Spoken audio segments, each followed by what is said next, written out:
Hi, so I want to talk about yoga and tradition. So I know for me personally as a teacher and a practitioner, I've always been drawn to teachers that are very rooted in tradition. I've always felt a difference with the way they teach. Their energy is quite strong and they carry a lot of Shakti. A couple weeks ago, I was studying with the teacher and he had mentioned that what's happening in the yoga world is everybody's taking the practice and just adapting it to their lifestyle as opposed to honoring the tradition and altering their lifestyle so they can adapt to the yoga practice. And for practicing for quite long, I do notice a difference when I stick to the tradition. The tradition has been carried over longer than any of us have been around. And, the method of yoga, it works when done correctly. Some examples of tradition are practicing first thing in the morning. I understand a lot of us are busy in the morning, but, we do have the capacity to design our schedule. Ideally, we should meditate when it's quiet outside. It's very hard to meditate when the world is busy and you can start to feel the pull of the day and you can actually hear the energy of the day picking up. So the best time to practice is when the best time to meditate is when the energy is clear and crisp and calm. And that's usually, before the sun comes up. Doing asana first thing in the morning is important because our body is empty. If we do asana too late in the day, a lot of times we're fatigued. And if we have food in our bellies, it's really hard to feel our bandhas, and it's actually hard to get into postures. And I've had a lot of students over the years complain that they'll just never get a posture. It's the way their body is. And, my questions to them are you practicing on a regular basis?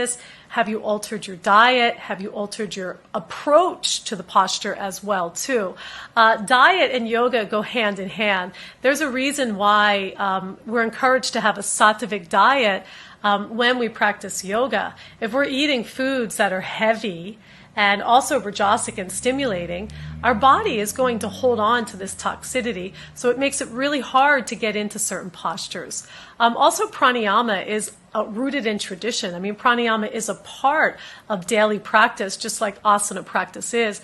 And the pranayama practice, if you understand the 8 limbs, comes after asana and before meditation. So it really is that bridge into the subtle body.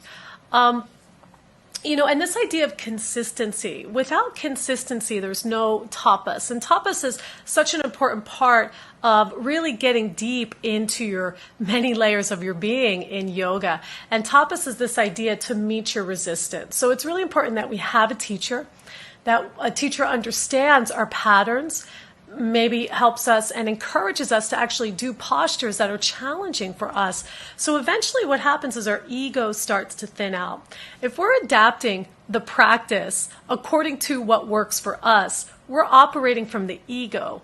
But if we adapt our lifestyle and we start to have some deep self-reflection with the practice and honor the practice as it is, because it really is a science, the science of yoga, it's amazing how our ego starts to thin and we can really feel the humility of what these ancient teachings are trying to teach us.